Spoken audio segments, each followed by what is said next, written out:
Now, I request you, Honorable Madam Sonia Gandhi ji, to deliver a speech.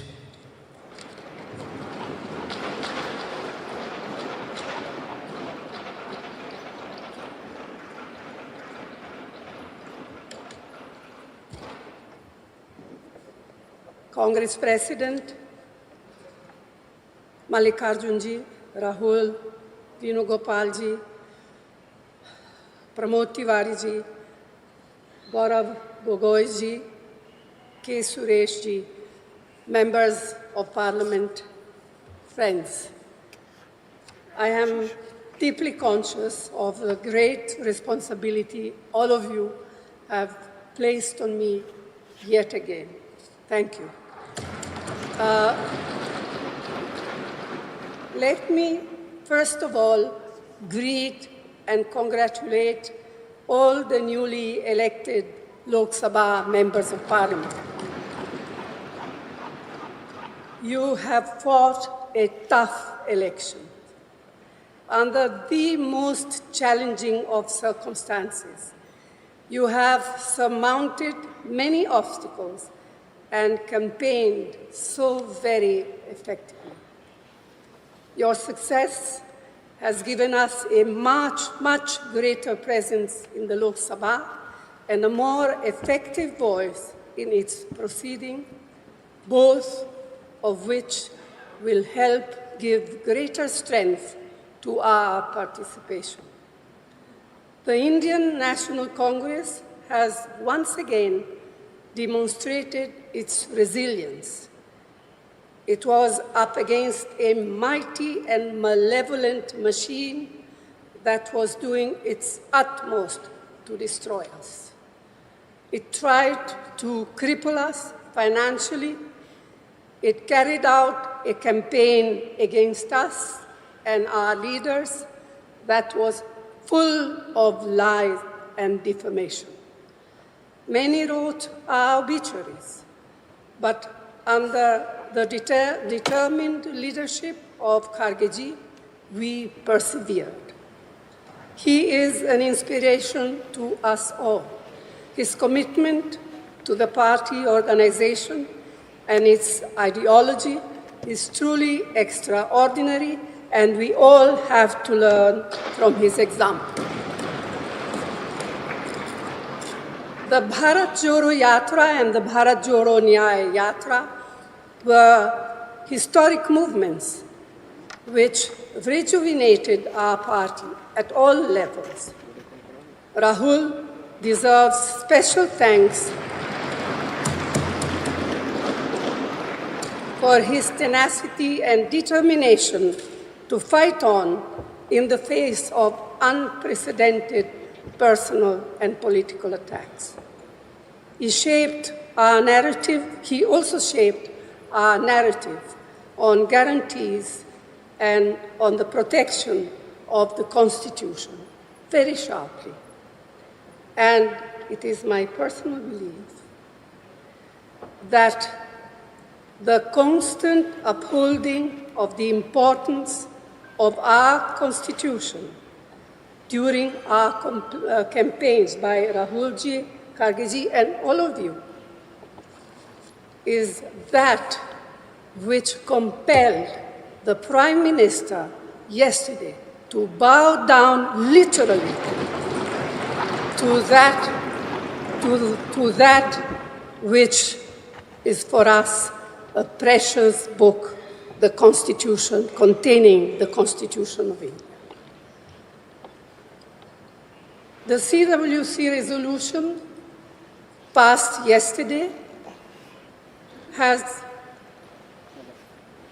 not earlier today, sorry, there's a mistake here, has also thanked all of you, all of our colleagues and workers across the country who worked, and they too worked very hard and so very diligently for our success. On your behalf, I wish to reiterate that sentiment strongly. Lakhs of workers in both rural and urban areas have stood by the party in the most difficult of times. We salute their courage and commitment. We owe them a debt of gratitude. Ours has also been a campaign where we have functioned truly as a collective. To those of our colleagues who contested the election but lost, I extend our full support and tell them that they fought valiantly and did our party proud.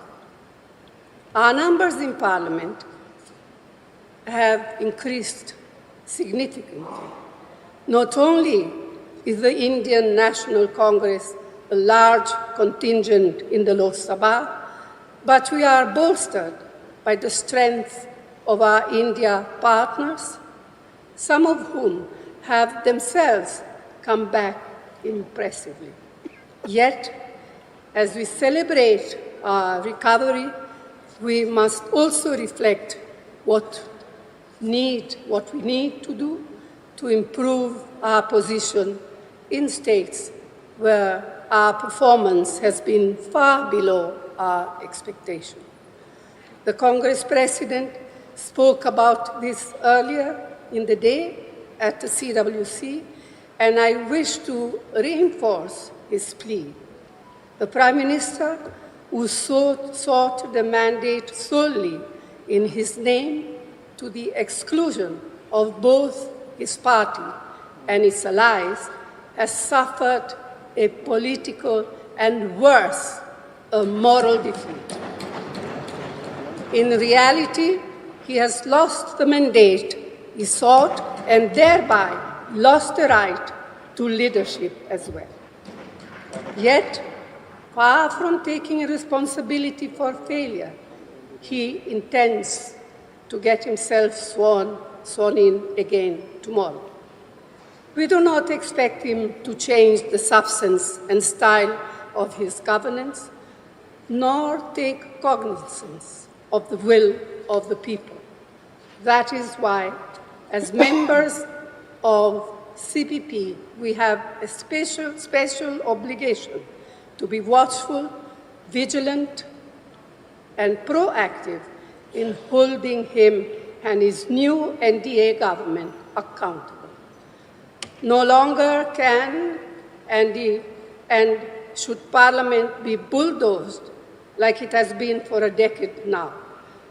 No longer will the writ of the ruling establishment be permitted to disrupt Parliament whimsically, mistreat members, or push through legislation without due and proper consideration and debate. No longer can and should parliamentary committees be ignored or bypassed like they have been since 2014.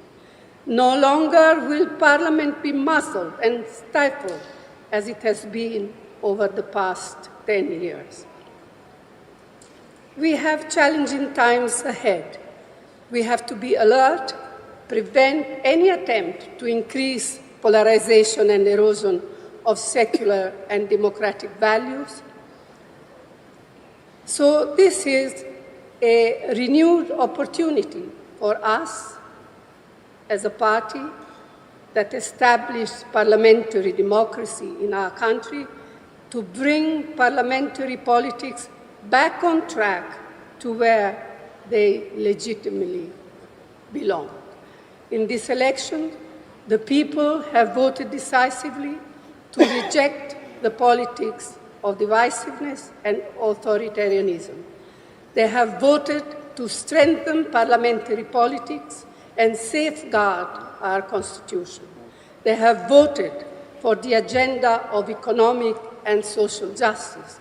That indeed should continue to be our objective and guide. Friends, this is a very emotional moment for me, for us all, especially the newly elected members of Parliament. All I have to say is that I have received so much love and affection from you. So let me close by the assurance to you all that I will do my best and more to fulfill the trust and confidence you have continued to place on me. Thank you. Jai Hind. Subscribe to One India channel and never miss an update.